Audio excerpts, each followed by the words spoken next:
welcome to Stitch and Bear Time. My name is Leslie, and this is Little Bear. Oh, okay, we have to restart that. Stop it. Oh my gosh, crazy dog. Oh my gosh. Hi, welcome to Stitch and... Oh, please stop. Oh, you are too heavy right now, too. Come on, let's do this. Hi, my name is Leslie Winchester, and this is Little Bear, and welcome to Stitch and Bear Time.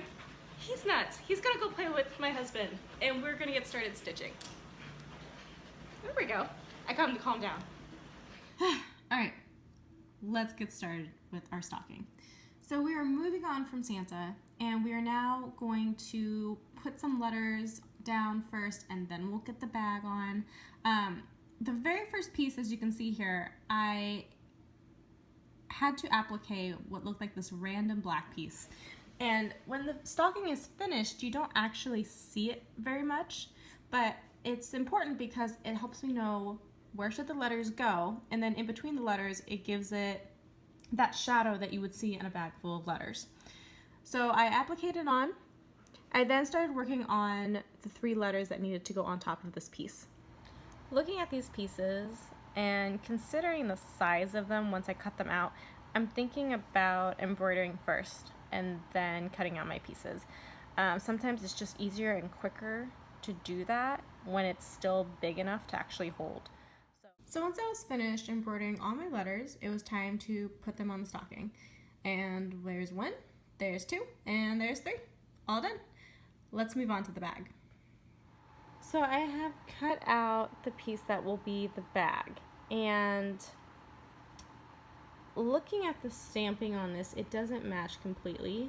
So if I try to match up this side, I notice that I have some stamping showing up on here.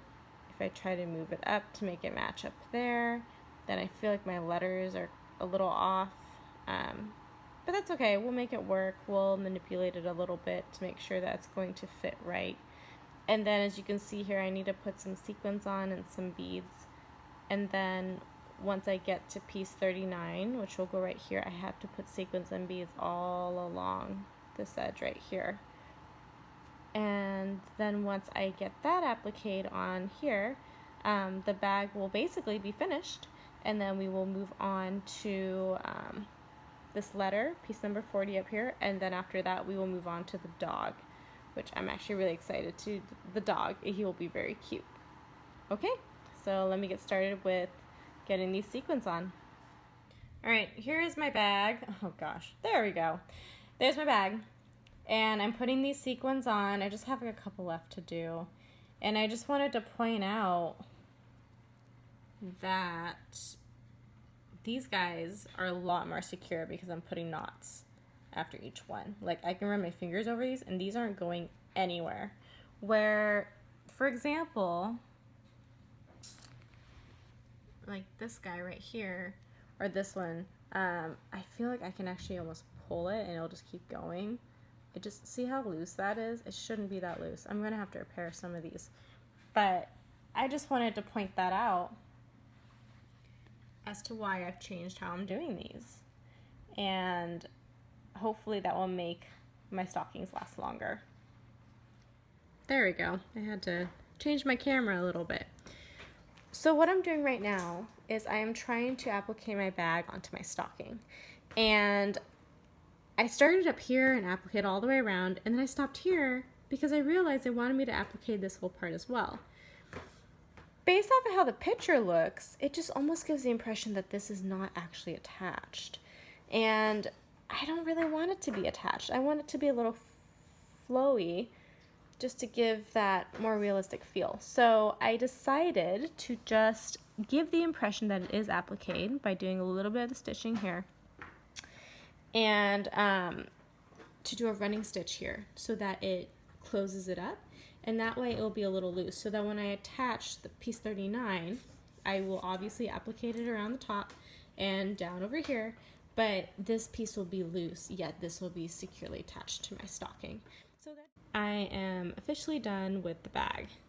I finished up with the sequencing and appliqued it, and not only that, I left the top of it a little bit undone, just so you have that visual of having some of the folds that you would normally have at the top of a bag like this. So it turned out great.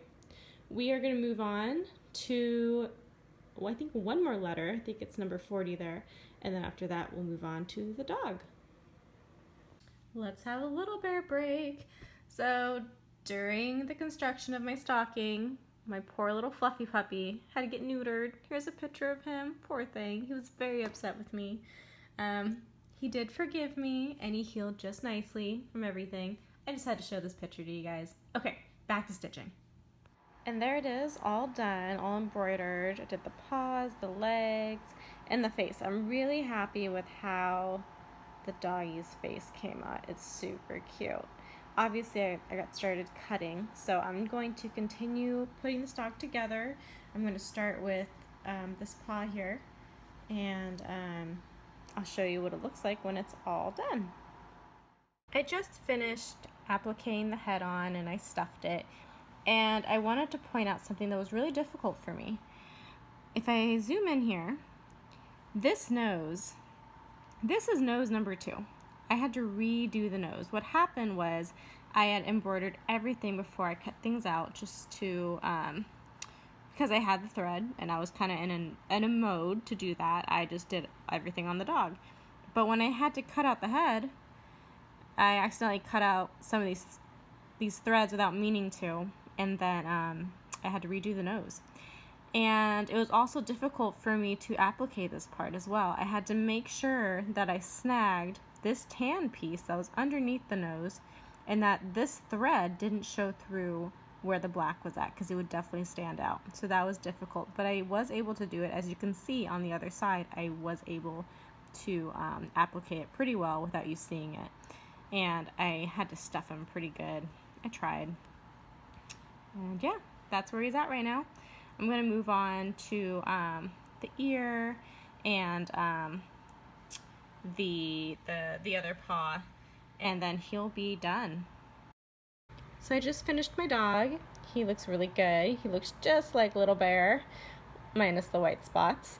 I did take the time to make sure that these 3D pieces are attached a bit better. And how I did that, let me show you here. This one's probably the easiest one. I'm sorry if my camera gets a little fuzzy. I'll try to focus it. Let's see.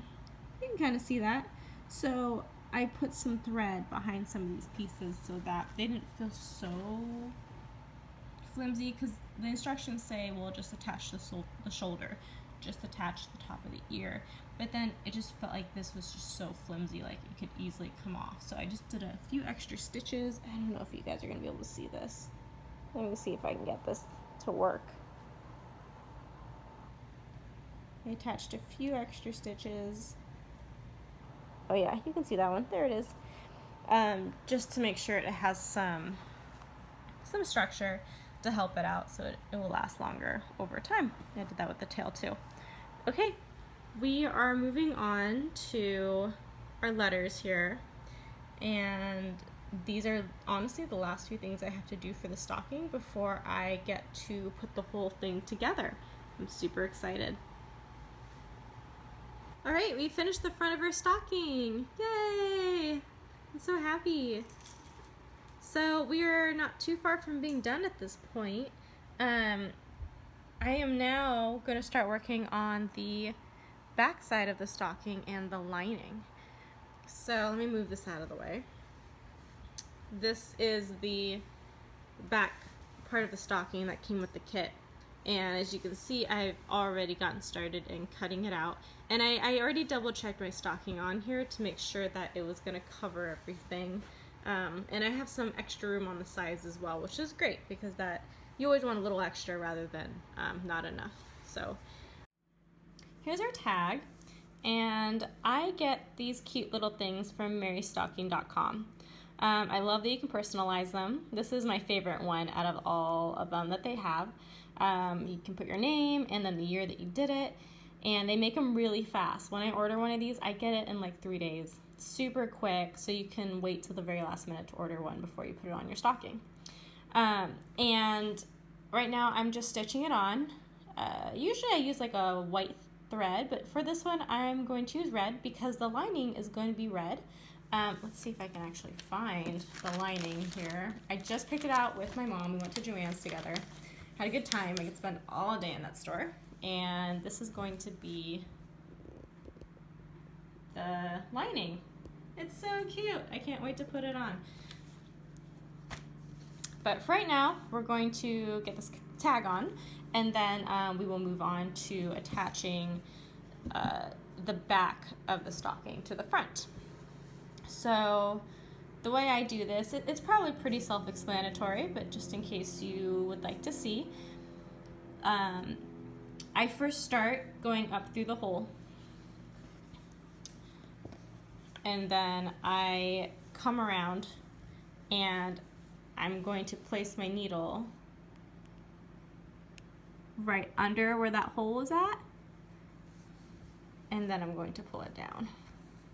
And I tend to do this twice. So here's my first one, and I'm going to do it again. Okay, comes up, and I pull, and then I go right back through where I think my needle came from before, and then I pull again. And that's all I do. I just do 2 for each until it is done all the way.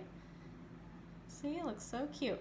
All right, so let me do the other 2, and then we will get to sewing the back, this is the back. We're gonna sew the back to the front of our stocking. All right, so I'm gonna show you guys how to knot your thread when you're done. I learned this from somebody else online. This is where I got the idea from, so I didn't come up with it myself. I was doing like the old-fashioned one at a time knot before, so I just kind of wanted to show what I do now. So I'm going to grab some felt,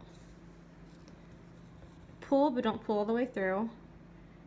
I'm going to put my needle back through that hole I created. And before I pull on anything, I'm actually going to pull on this guy here. And I usually kind of take my needle and kind of pull through like that, but just for the sake to make it easy, I'm going to pull from right here and tighten it. And then I pull again to make that little loop that I just created. And then I'm going to put my needle through it. Like that. And there's my knot. It's pretty secure. Let me show you one more time.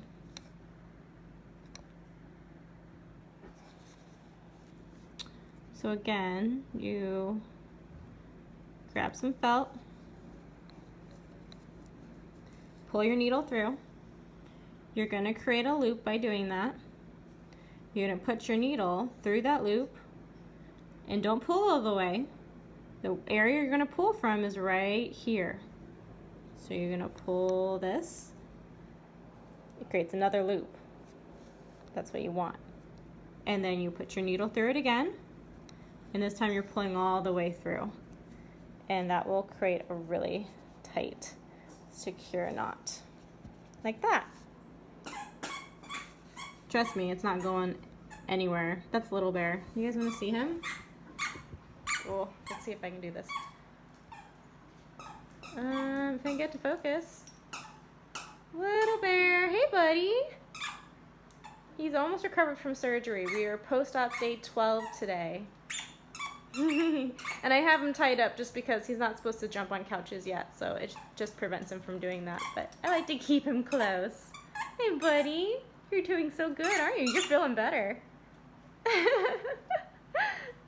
Okay, let's move on. Hey guys, so I'm actually gonna have to call it a night. We will, next time we get together for my next video, we will officially finish the stocking. We'll do some finishing touches on it.